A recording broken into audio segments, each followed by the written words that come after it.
everyone and welcome. Today I'm going to show you how to build your own Gauntlet XL if you get a kit from Maritime Foam and Foam Blasted. Kits will come with everything you need in order to mount this on a blaster, mount it on a grip adapter, or mount it on your arm as I have it here. This blaster currently has a small 2S battery in it and gets about 80 FPS.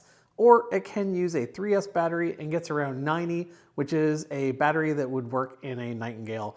I'll have links in the description down below for these. If you don't know about this project, I have a whole YouTube playlist. I'll put that in the description, going through from first prototype and all the different iterations while we worked on this project, and I'm so happy to have a bunch of these out in the world. I love big goofy darts.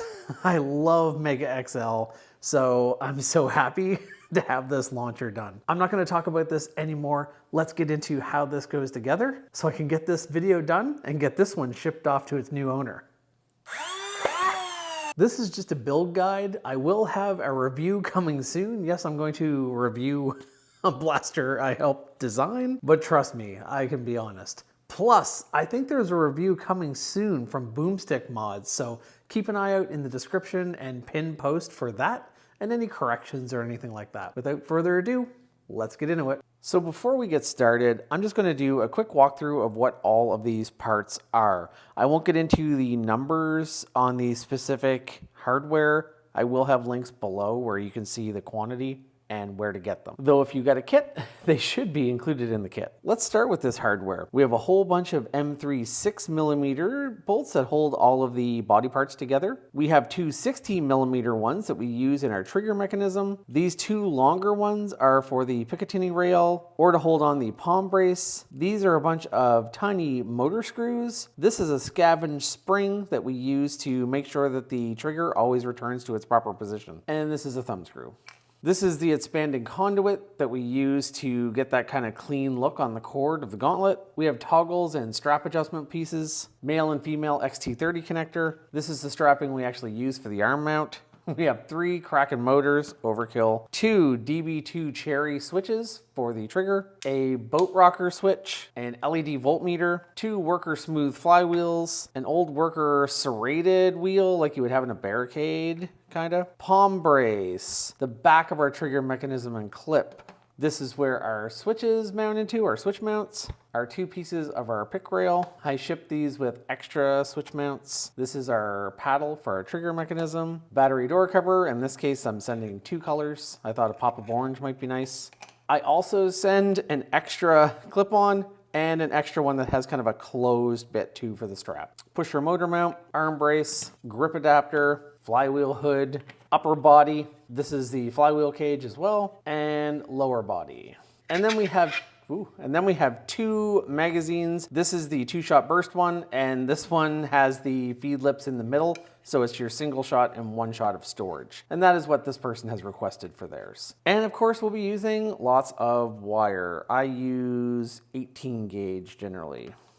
If you're building this from a kit, there will be a packing list with all of the materials so you can make sure you have everything before you get started. With that, let's get building. I'm going to fast forward you through this after I do the first one, but we are going to add the heat set inserts. I may do this for people if they buy a kit.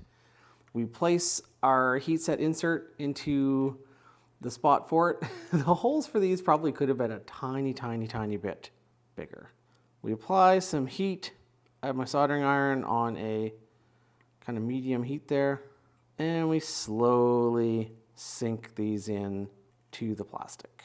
And try to obviously put them in as straight as you can. So sometimes when you do this, there will be, I like to push mine down a little extra bit in, there will be a ridge, and you'll want to use something to just make sure that it's flat. You don't want a gap when you combine the parts. That's not usually what I use. I usually use this flat part of my flush cutters. I think that will be fine.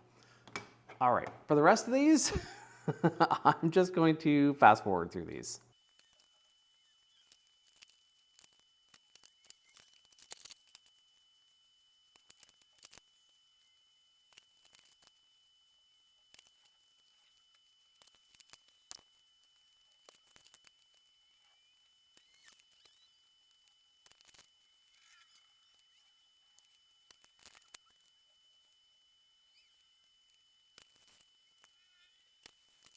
Okay, so we have all of our heat set inserts in. You might want to check that when you put the parts together that they are able to be flush with the inserts in there, which these can be. And if they're not flush, you could just heat those up a little bit and level them off. Or if the inserts are down below and there's a rigid plastic, you could sand it, I guess. But using some sort of flat metal to just press that right after will keep everything nice and flat. Heat set inserts are just such a great way to put things together for maintaining your blaster and just making it feel so much more strong and kind of makes it seem more professional too. So let's get to a little bit more fun part. Let's take our boat rocker switch. This is the power on position. You can also tell here this more bronzy goldy bit should be at the back. And that's a pretty tight snug in. This, our little voltmeter, we check which end is up on that. Up on this particular one, the wires go up this way. I always check for color and that it works. And this one is blue and works just fine. I also had to take off a thin little plastic overlay in order to fit this in. I will eventually use a little bit of glue to make sure that doesn't go anywhere. And with this one, I will use some hot glue just to make sure those smaller gauge wires don't come loose. There's good and bad to doing that, but that's what I do. For the first bit, I have 6 inches of wire and I'm gonna do my first connection. Based on this wiring diagram, I'm gonna do a better version for the video and I'm going to do a downloadable PDF that you can print out. It's really handy to have a wiring diagram handy. So right now, this is the power switch here and I'm doing the positive lead from the middle out to a XT30. And then next we'll do this -1. Actually, next we might do this +1 that goes from this prong all the way down to the rev trigger. So we'll just do a big length of wire for that one. First one, 6 inches. I've stripped a bit of it. I have fluxed a bit of it. And then I kind of poke it in through, I twisted a bit. I poke it in through here and then I kind of put it down through the other prong. Just keeps it in place. I use a tip tinner. I've already tinned my tip a little bit here. I have a damp sponge for wiping it off and I'm going to do this first solder. A little bit on there. That should be good. You don't want to heat it up too much because if you do, you will melt where the metal goes into the switch and make it soft. This is a good connection here. Next, I'll go bit by bit here. We're gonna do this positive that goes from here and we'll go down to the rev switch. So right now, we're just gonna do a long length. So I'm gonna trim just a little bit off of the end here. Use a little bit of flux. You should use a brush and not your fingers. I'm gonna do a little L shape like I did before. Put this in through here. And this is where you might find it easier to use helping hands to keep that in place, but I think that'll be okay. I gotta heat my soldering iron back up. I'll heat it up again. Put a little bit on there. And with the flux on there, that should make its way over to your terminal. You might be wondering, how long should this lead to the trigger be? I use my original one here, sorry it's so close, as a bit of a guide. I always found my very first original one was a little short. So what I do, or what I've done, is I go from how much comes out of the bottom and to the end of the trigger, and then I do a bit more. So right now that is 1, 2, 3, 4, 5, 6, 7, we'll call it 8. So I'm actually going to do probably 12 inches, which is wasteful. It won't be that long, but I like to leave some that we can snake up inside of the blaster in case someone ever wanted to adjust it. Longer is certainly better than too short. So we have 10 inches there, 12 inches. And this is gonna be really long. We'll just put that down through there for now. And you can see that's so much longer than the original. We're not gonna quite make it that long, but I just like to have extra room. Mostly for if people are rail mounting it or anything like that, it's nice for them to have more room. Next up here, I'm gonna take my motor mount, place it face down like that. I'm again going to reference my handy dandy guide, and I can see which side my positive motor should be. I will click that down in there, make sure that that end piece is nice and flush, and then put this down here and do a little bit of soldering from this. We're actually going to do a positive wire from the negative terminal just because of the orientation of the blaster, and a negative one from the positive. You can try to twist this to the point where you can actually put these wires in through this little terminal, or at least, if not all through enough, just to help yourself make a connection there. I've added some flux. Wow, I've added some flux already. I'll add a bit more. So sloppy.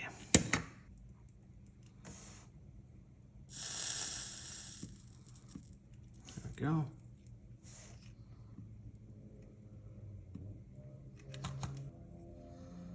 That is a good connection there. And then your other end of this is also going to run out. You're going to want it to be about the same length. I also mark these with a Sharpie later just to make it less confusing when I'm adding the conduit. We don't really need to do that yet. I typically, for no reason, I don't mark the one that comes off of the power switch. I'll put one line on the one that comes off of the motor, or pusher motor. Just makes it easier to line them up. All right, now we need a short negative bit. That negative bit's gonna go from here, just not very far. So we'll just, I'm just doing this now, that way I can bolt on the pusher motor. You may find it easier to use helping hands, certainly. There's no reason I shouldn't be. I have them, they're right here.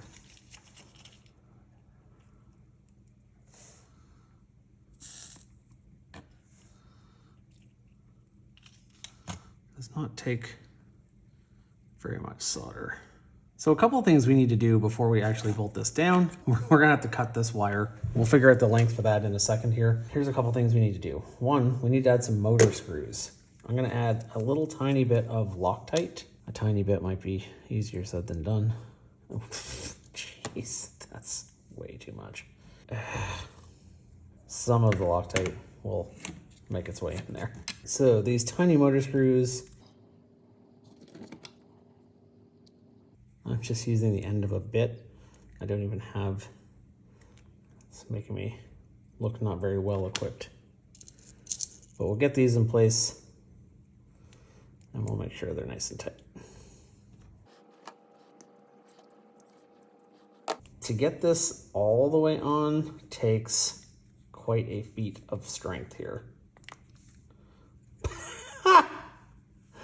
Okay, that went on insanely easy. I've had trouble before getting the axle to come out of the end like that because we do want it to be seated all the way on so it's centered. That's hilarious. All right, so now we're gonna take our 6mm M3, and now the magnet in the motor will be a little bit of a pain. So sometimes I put those through like that first. We are cooking. I've managed to wrap that around my black wire, but that's okay because we're gonna actually trim this.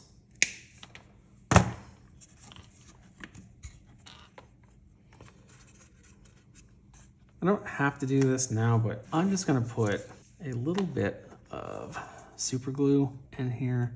There are screw holes, and Markus did put screw holes in the body too, but it would be very difficult to get at those without some sort of angled screwdriver thing. So I guess all that to say, if you want to, please feel free. They do exist there, but I never do because I don't have anything that can reach it easily. And I'm just gonna press that there for a minute, give that super glue a bit of time to take hold. Now we have this side. We can put that face down like that. We can, just for convenience sake, place our motors. So you'll see on this diagram, that dotted outline, it means that this cage is laying just like that. So this mirrors my diagram. So we want to put the negative down, or I'm sorry, positive down, positive up. We want things to spin in opposite directions. So let's do some more positive wiring. So we are going to go from this positive terminal here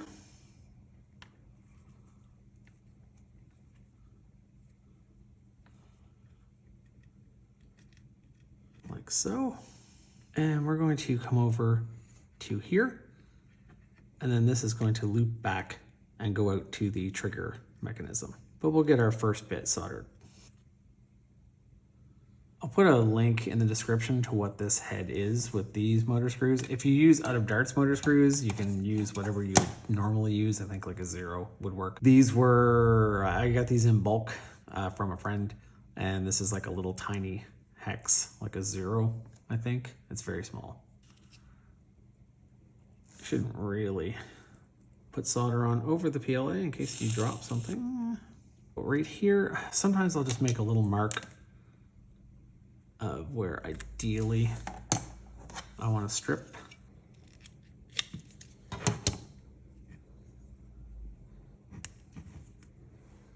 That's a little too much. No, it's fine. So we will flux this up.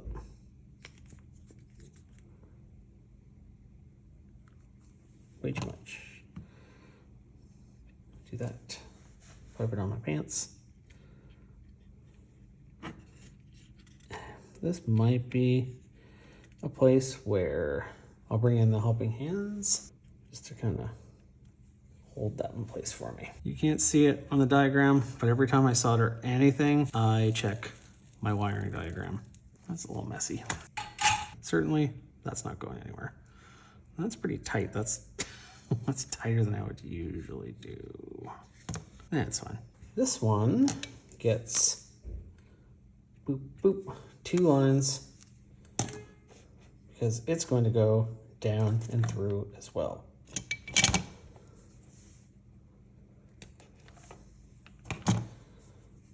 I cut lots off because I want to make sure it reaches. Could have probably measured it better first.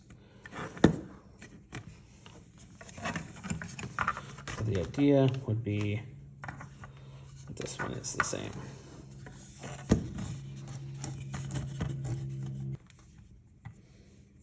I make it about the same length even when it's clamshelled open, just to make it easier to open up. And that is all of your positive wiring. Well, except I guess for our voltmeter, we'll do that in a few minutes. So a kind of cool thing here is you can actually run a lot of this black wire continuously, and I'll show you what I mean. We're gonna get this to be the same length as this wire here. We're gonna want it to go to the first one here, the bronzy gold one. So right around where I have my finger,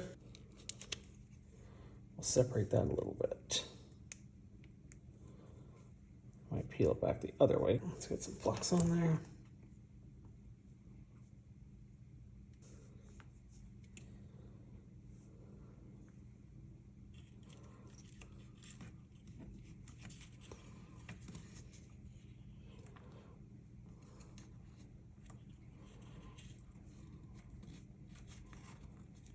Go.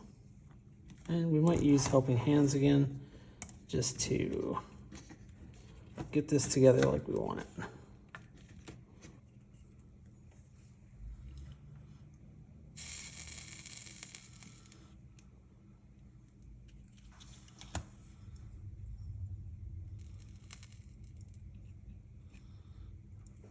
Go. Probably, yeah, it's fine. I probably should have moved that red wire while applying all that heat. I might put an extra bit of shrink on there just in case. That was kind of a dumb thing on my part, but we can easily fix it.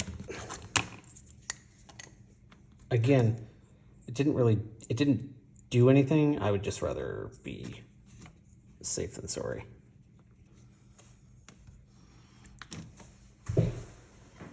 There we go. And we'll just heat that up later. You definitely do not want to attach your XT30 yet, because we're going to do some testing with this with the 9-volt before we go super far. From there, come around here and we actually go to this terminal here, and then we're going to loop down to this one. I might just take a whole bunch of black wire and do some really rough assuming here on how much length I need, because if that comes from here to here to here, back into here, and then we say the middle is somewhere like this, that's 10 inches, that's 12 inches. That's gonna be way too long, but too long is better than too short. The reason I'm cutting that is because I might put it underneath this wire. Yeah.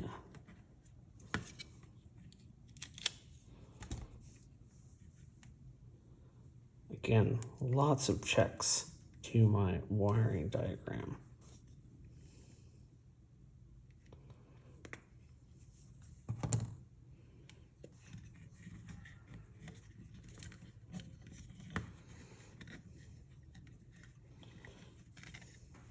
I'm gonna be kind of in the same thing where I kind of wish I didn't have the heat so close to that wire.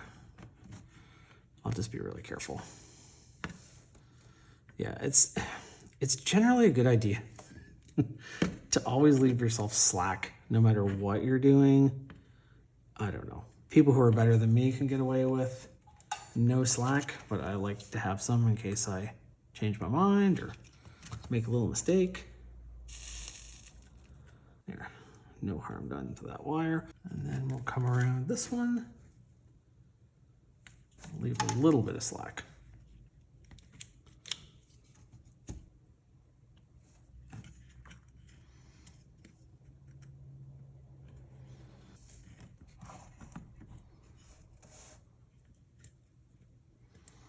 Right around that terminal.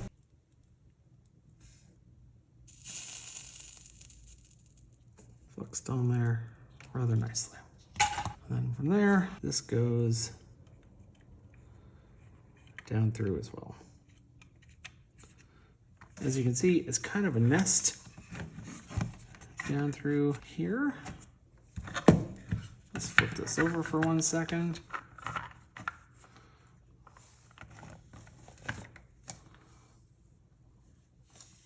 I'll just cut this off a bit. So these are all the wires that are going to go to our DB2 switches. We won't worry about those just yet, because you may have noticed we still have a negative wire here. We want this to come over to this terminal here. This has to do with motor braking. Ideally, we want the pusher motor to stop spinning earlier. With this build, it doesn't matter that much, because if you use the full auto mag, it's firing them both anyway. And if you use the single shot mag, well, it's a single shot. But I wired it this way, so I'm gonna keep wiring it this way. I'm gonna make a little hook here. And then I'm gonna use my helping hands, tilt them a bit, because I need to apply a little bit of pressure, maybe from this side. I need to provide a little pressure down. What I should have done, what I did last time, is just hook this around before I solder the other ones. That is so much easier. And I think I had finally learned to do that, and then I forgot. But that's all right, this works too. You're just basically, you just need this one on here as well.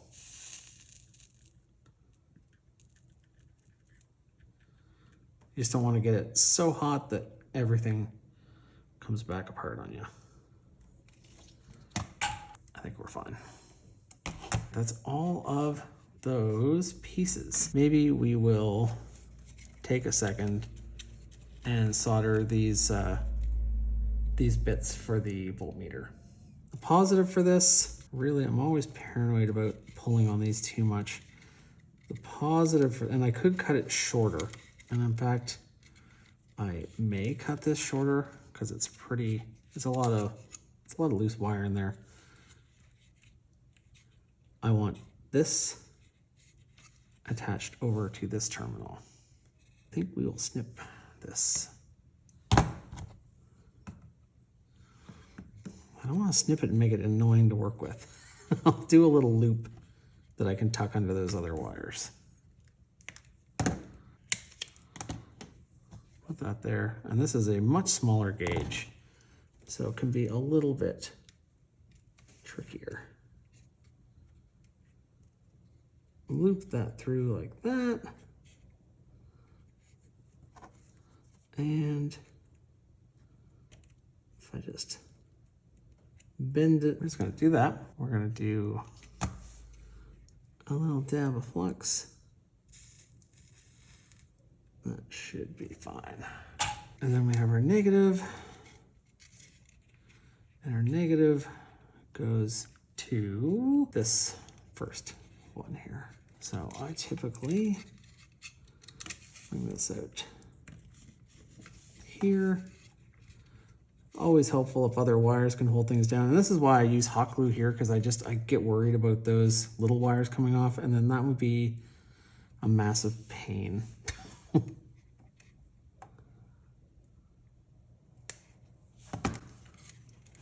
And even right there is probably, no, it's fine. I was gonna say it was shorter than I wished, but I think it's okay. I'm gonna move my heat shrink. Otherwise, when I attach this, it'll melt it. And I don't wanna melt it yet. So we'll put that in there. Fold that over like so.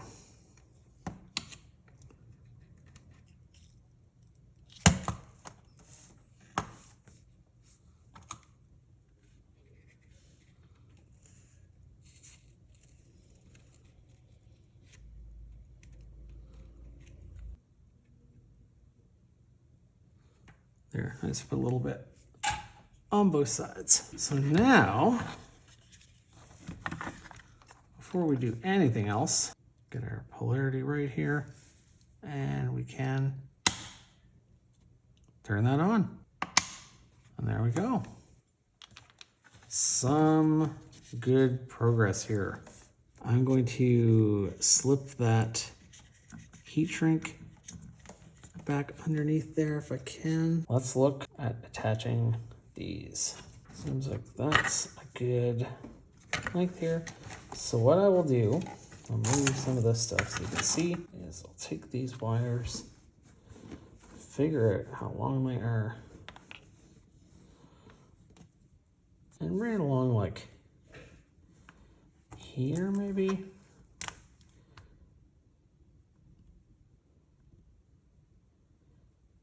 I'll do that.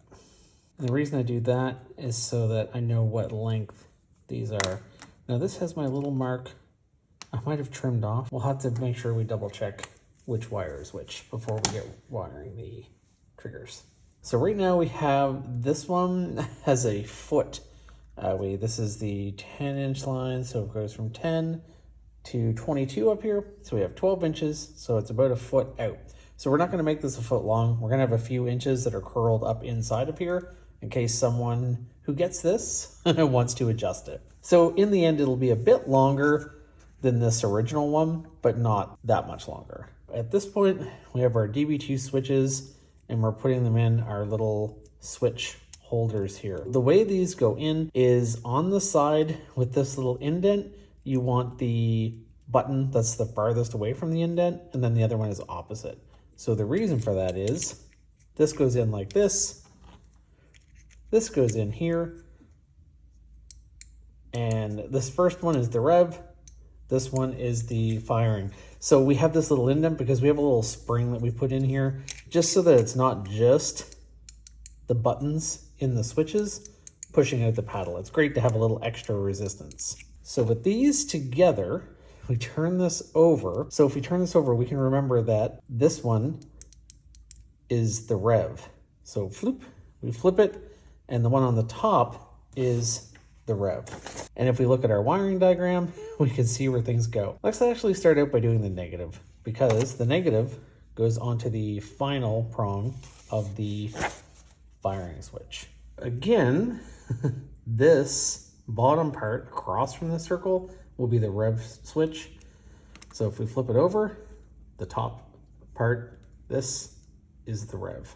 And I'm starting with the negative because I know that the negative is, well, I know which one it is without checking. Remember we made those marks on here? We do that because it's easier to line those up. It's harder to see it on the, there it is.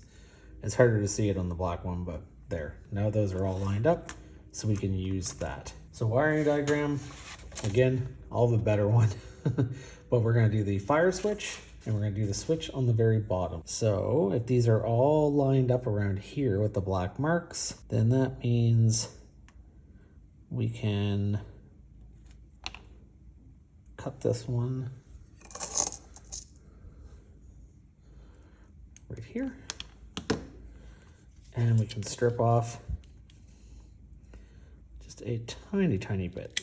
Because these are all in close proximity and pretty small, and we don't want anything arcing or anything, I just made a very, very small little thing there. And then that goes in there. I was gonna say, I might just use the helping hands to hold that down.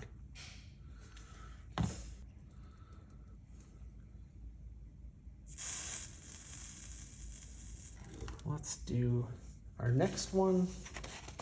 And that's the one off the pusher motor. So to do that, I need to open this up just to check. I didn't mark it as well as I meant to know which one is which.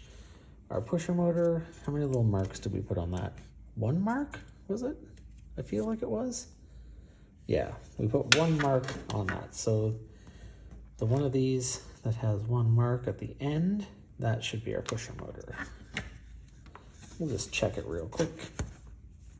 Yep. Super important because we want it to go to the right one. Sometimes I put a little bit of tape on the back of this just to hold it in place while I'm soldering. I have no tape handy. I would have tape somewhere, but whatever, it's fine. So you can't see it on the black, but I'm lining that little mark I made up there. And that means that those are lined up and it's going to here. I'll snip it right there. And then I will take a little bit off the end. Add a little bit of flux. Bloop. Twirl a little bit.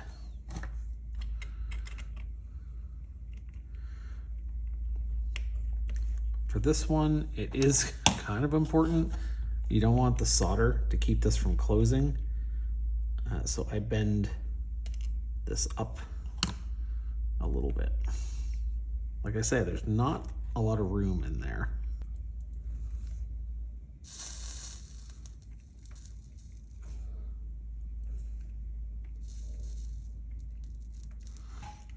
We do not need much on these to make them pretty secure. All right, next we're gonna do our one from the power. Now the one from the power, typically, I just don't mark at all, but I think I trimmed off my little markings. So, I wanna make sure you guys can see what I'm doing, but I'm just gonna trace this one here. All right, this is from the power. Right here. I just want to make sure I have the right one. I might even, just for holding things together, I'm gonna put a bolt through there. It's not the right one, but so this one goes, checking the diagram again. This one is coming from the power. From the power, it goes to the middle of the rev switch. So at the top here. For all of this, go from the wiring diagram that I give you, not by what I'm saying, just in case I misspeak at some small point. Always check your wiring diagram. If you're building something for yourself, make a wiring diagram. It is incredibly handy and a good idea.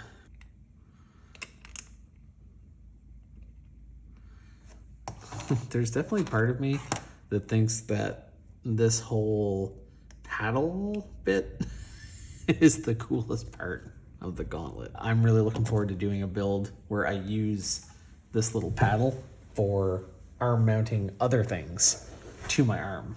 Maybe that X-Shot Insanity Blaster. We shall see.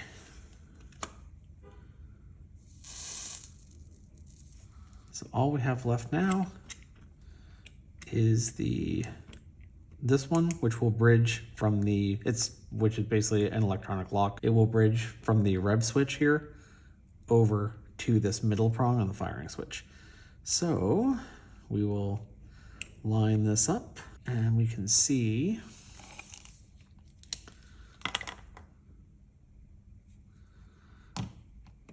that we're going to want to strip a little bit right here.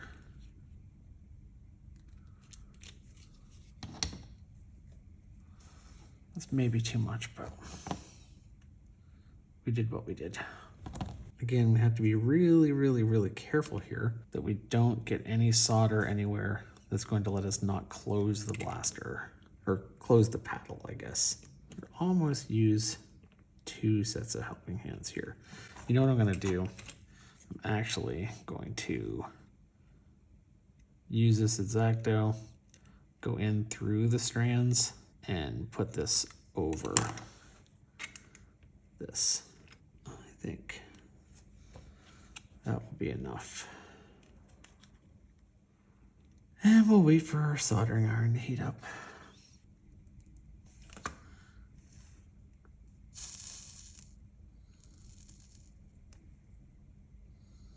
And last but not least, this has to go over to here. So this is a tricky one because we need to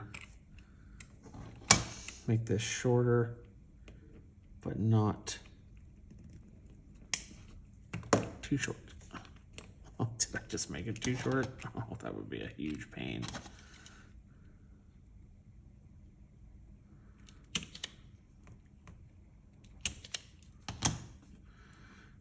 Nah, I think we're okay. So over here, I don't think that's through it as much as it is splayed around it. So let's just give it a little twist. There we go.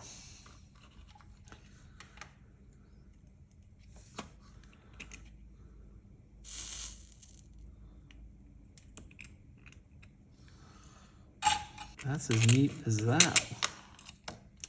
Now, before we actually get the conduit on, let's do a very important test here.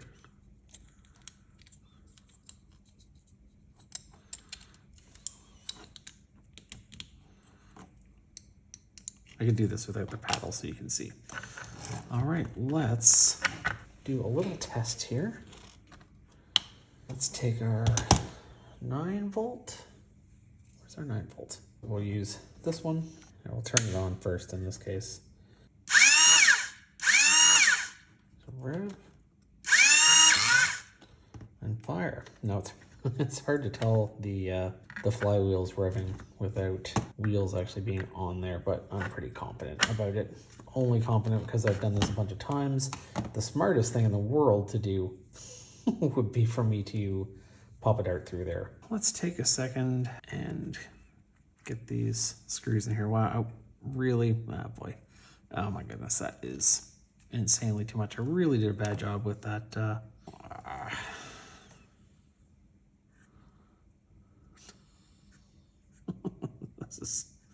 You're not supposed to use that much. You need like the tiniest drop.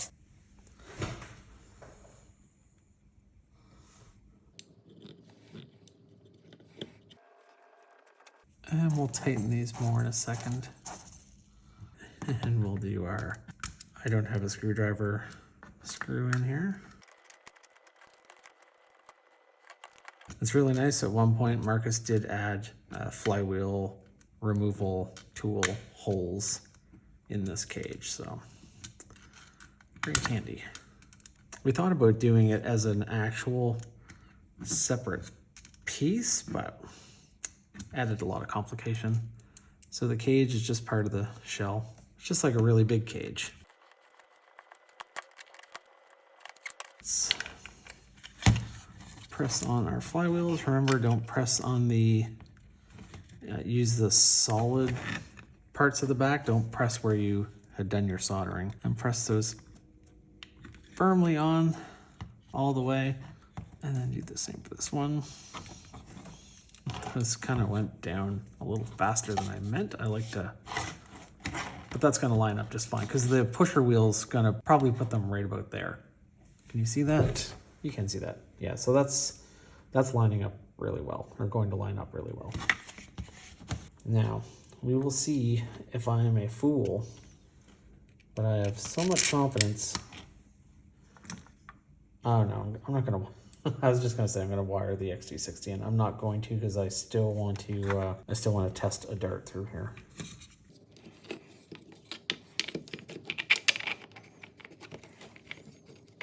Wish I had multiple hands sometimes for all this.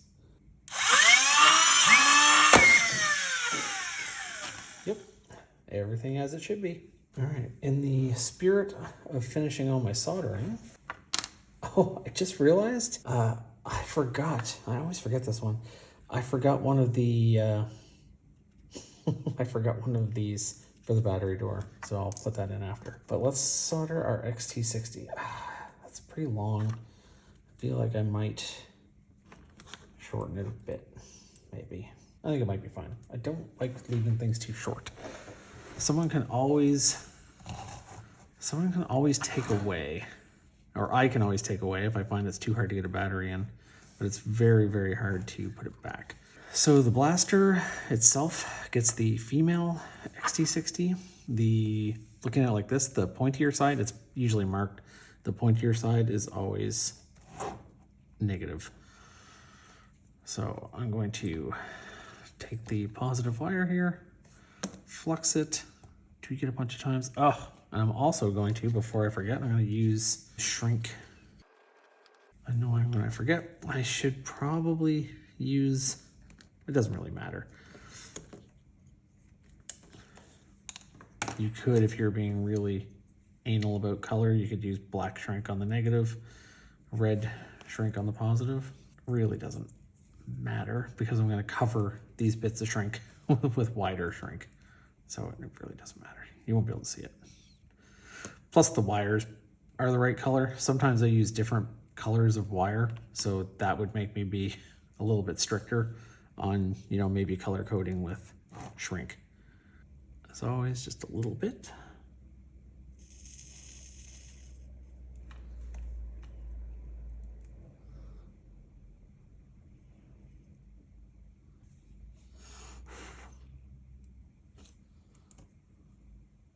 Give it a good tug. You don't want that to come loose. Seems pretty good.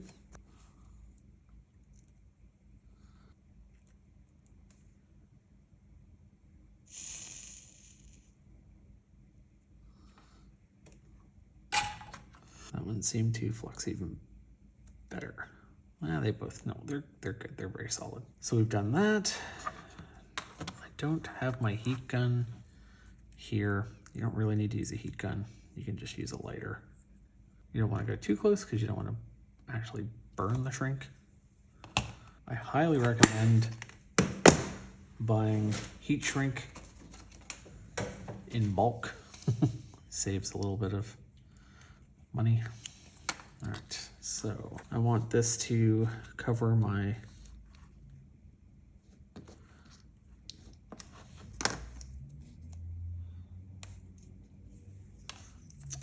I like that to be clean. This X-Acto's dying out.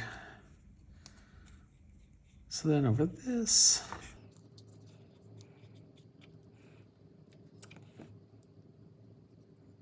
we go. Pull it through. That's maybe a little long, but that's all right. Probably could have used a smaller shrink. You see how it's not going tight around these wires down here, but this will definitely serve to protect it. There, nice clean connector. While we have the lighter out, let's apply just a little bit. That's kind of tricky to get to. I just wanted to get to the that little bit there. I might even use the heat of the soldering iron. I just didn't want to slide. That's not going anywhere. And let's, right now, so we don't forget, let's put in that heat set insert that I forgot.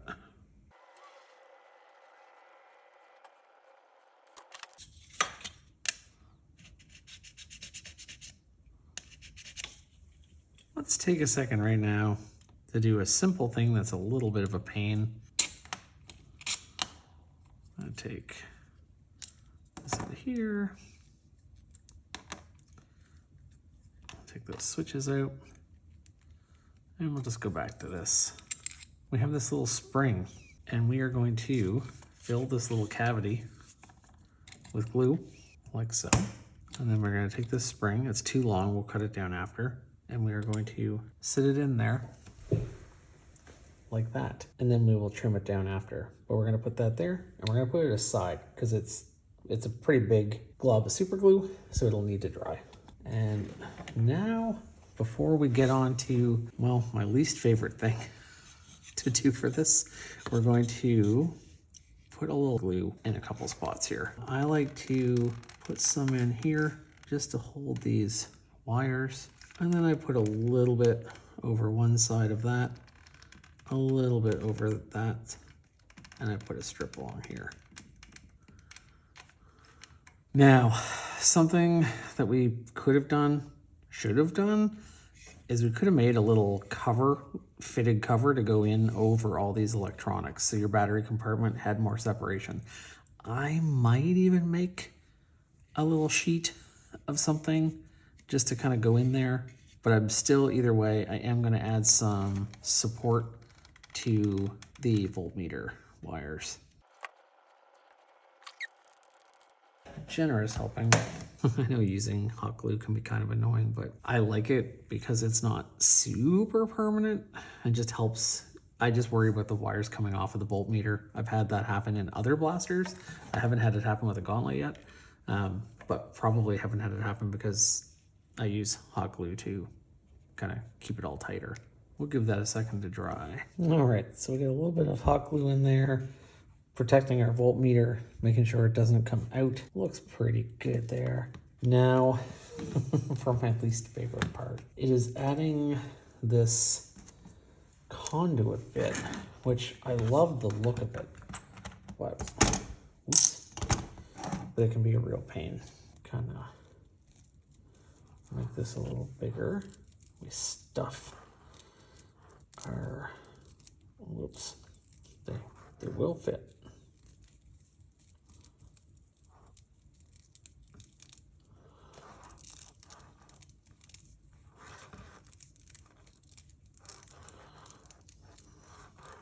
It makes it a lot easier if you can control the frame a little bit by just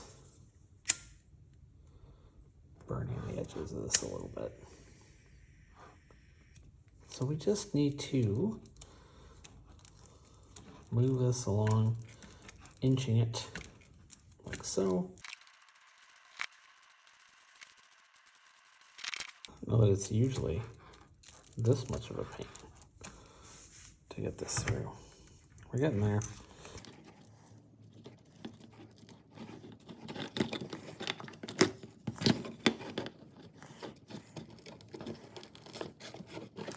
All right, through, but we just need to keep going a little bit.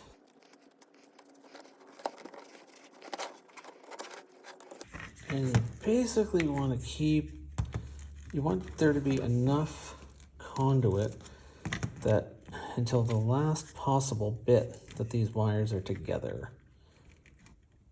Like I feel like there's a possibility for that to go in a little bit more. And there we're probably pretty much it, because at this point the wires need to spread out. So take a black zip tie.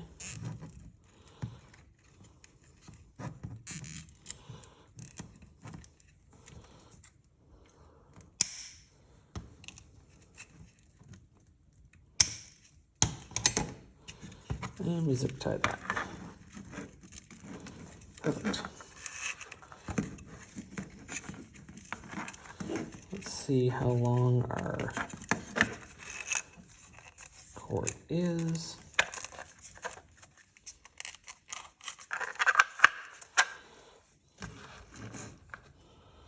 Pretty good. It's definitely longer than the other one. It's basically going to be, like if this is the trigger, the cord itself is like 9 inches long.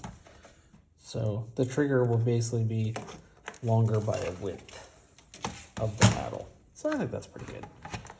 All right, we're going to chop this off here. This is the same cord conduit on a lot of printers and things like that. Like I said, my least favorite part here. So what we're gonna wanna do is we're gonna wanna snip along the bottom where is that right? No, no. We want the bottom to be there to kind of help jam it all in. We wanna snip along the top because we need to be able to access the switches.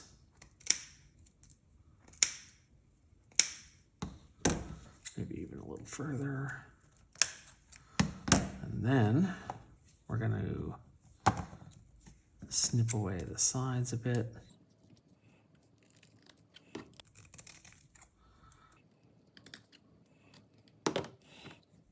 And then to keep it from fraying, we're going to lightly, as to not burn our switches, burn all the conduit. Just don't want it to fray. So, our glue's still drying, but let's see if we can get these on around our, no, still a little too much right there.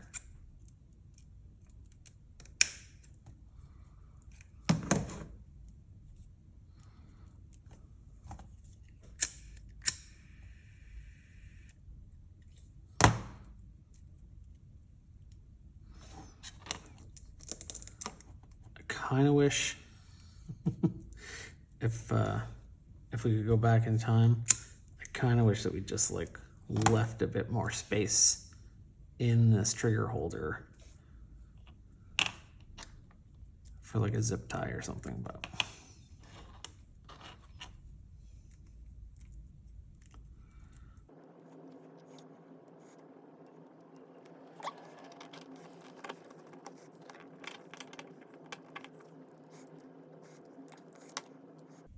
I left too much stuff there.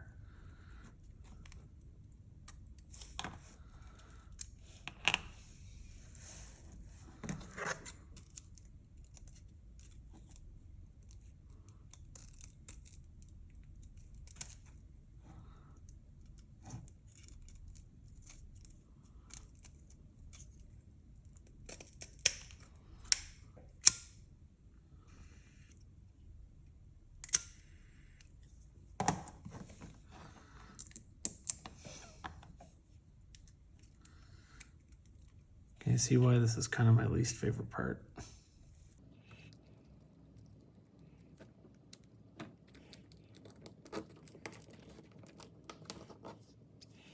There we go.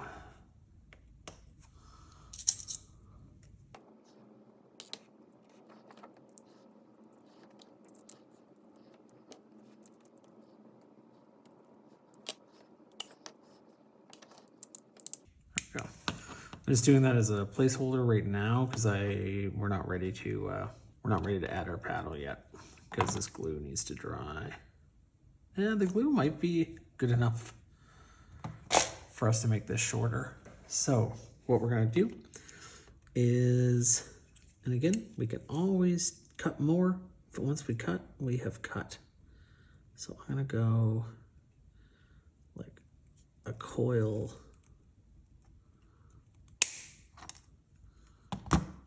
and a half up.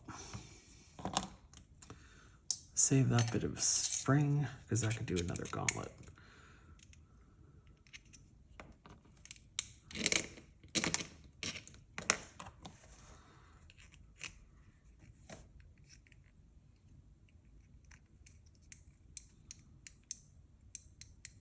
Oh yeah, that's a really good height.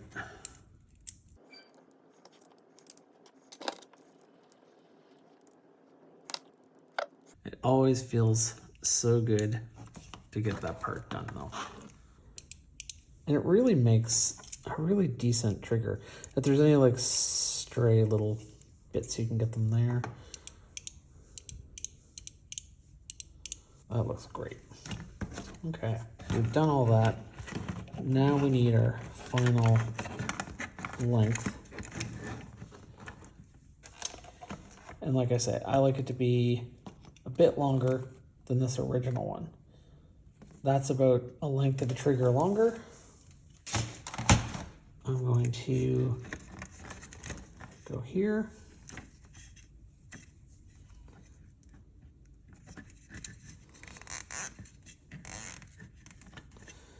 And zip a tie. And that will hold it like that, but there's still a bit more up here if somebody absolutely needs it.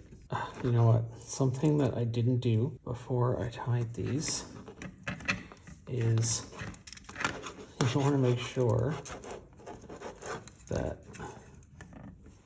you kind of have this cord tight. I'm going to snip this, well, both of these, I guess.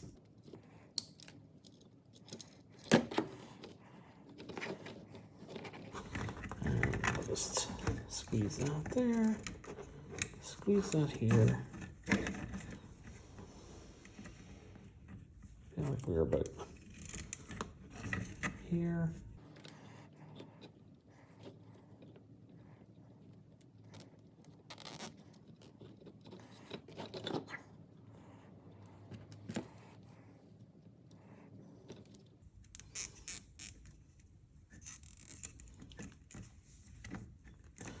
One way, one the other way.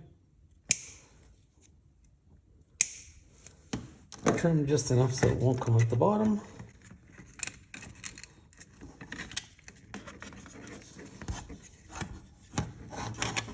Oh, did we make it? Oh no, we're good. Fold that in like that.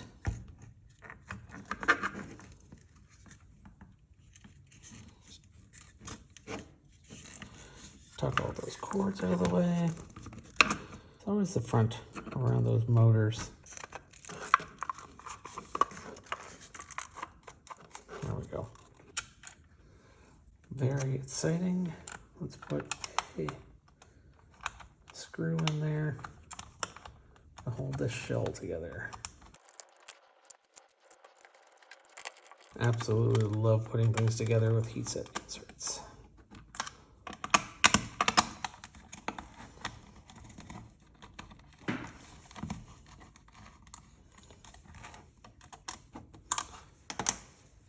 Before we put the hood on, so I will advise people, this is very, very, very stiff to go in here.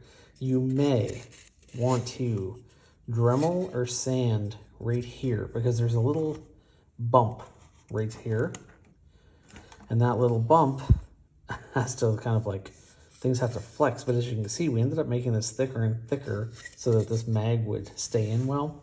Anyway, it's a lesson against doing things for friction, but it kind of is what it is. This person has requested to have the single shot mag be the default, so you can take it out.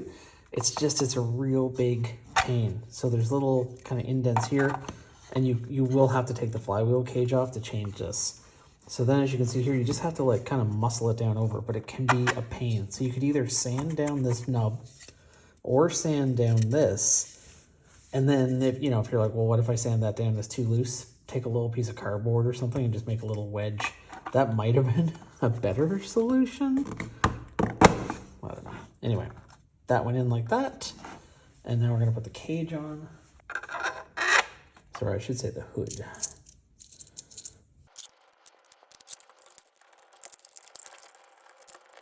I love how all this goes together. Markus did such a good job on all the final details. I always ship these in Gauntlet arm mount mode. People can switch them. So if you don't want the arm mount on, I'll show you right now, you can simply use those same screws and put on the Picatinny rail, and then you use the longer screws here and go through that to mount it on your blaster. Pretty easy. For the grip, you do the same thing. You mount this on here.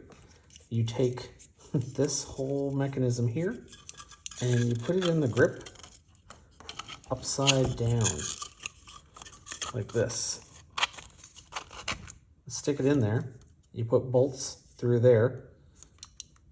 See how that lines up? You put your Picatinny bolts through there, and then, cool, huh? That's your trigger mechanism. Pretty easy. All right, that's all mounted there. Oh, one thing is our palm brace.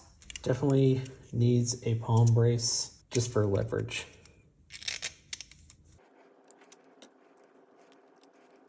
I do apologize. The bolts for the palm brace are just the tiniest bit too long. I had trouble sourcing anything that was just quite right. So I have kind of been living with this. And then in here, we'll do like a test after, but for now, let's just tuck this in and put in one of our covers here. And then we have these thumb screws. The thumb screws are pretty long.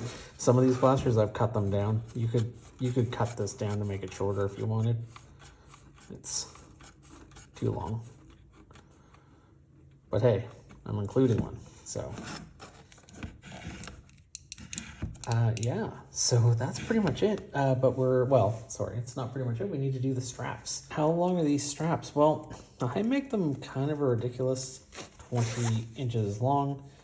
Not that any of you are likely to have Hulk arms, but I'd just rather it be too long and give you extra. You can cut it, fit it, whatever. It's just a bit of strapping. A couple inches bigger makes no difference to me and might make it easier for you. Plus this strapping can do double duty to attach it to your blaster. Everything here in the different modes is kind of meant to do double duty. So one thing you're going to want to do, you are going to want to singe the ends of your straps just so they don't fray.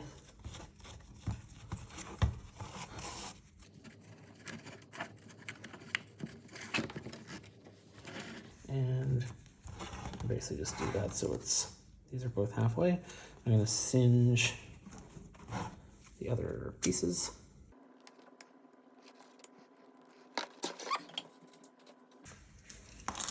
I kind of purposefully did this as a no-sew solution. Probably for selfish reasons more than anything. I'll put that little adjuster there. Take these toggles. We go up through the far one, back through. Oops.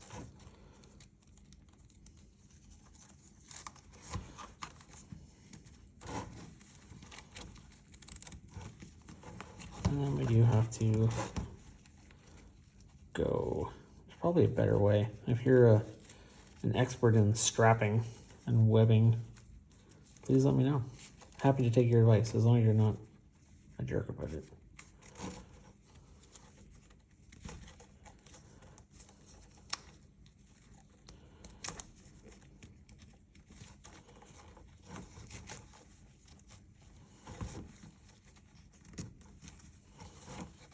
All right, so that's kind of a good few inches to leave there. And you could, if you wanted to, you could sew it as well or finalize it.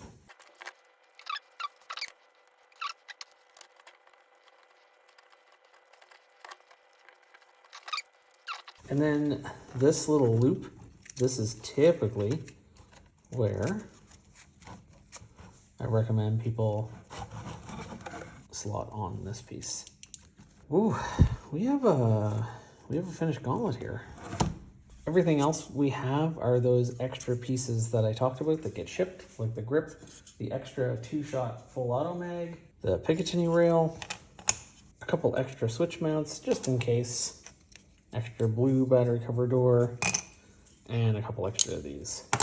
That's it, everybody. That's the guide. Now, if you get a kit, you know how to build your very own Gauntlet XL. If you're curious about pricing for either a kit or for me to build you one and send it to you, check the pinned comment below or the description. I don't want to put the pricing in here because it may fluctuate and change a little bit depending on cost of parts and things like that. I did a few rounds of this to kind of friends and family for a bit of a discounted price where I didn't really charge for my build time, and I can't really do that going forward. So I thought kits would be a good way to keep it affordable and save me a little time. At the end of this video, you'll see a link to a playlist where you can see all the videos on this from its very start as an old Iron Man toy that I hacked and slashed up in order to fire Mega XL darts. And you can see everything that Markus from Foam.Blasted and I did to make this a reality. I really want to say thank you to him again. This project wouldn't have been possible without him, and I've really just enjoyed the friendship that's come out of doing all this work together. This might not be the most practical blaster in the world, but I feel like it's accidentally more practical than we expected. I will definitely say I always enjoy every time I fire this thing, and I think if you get one,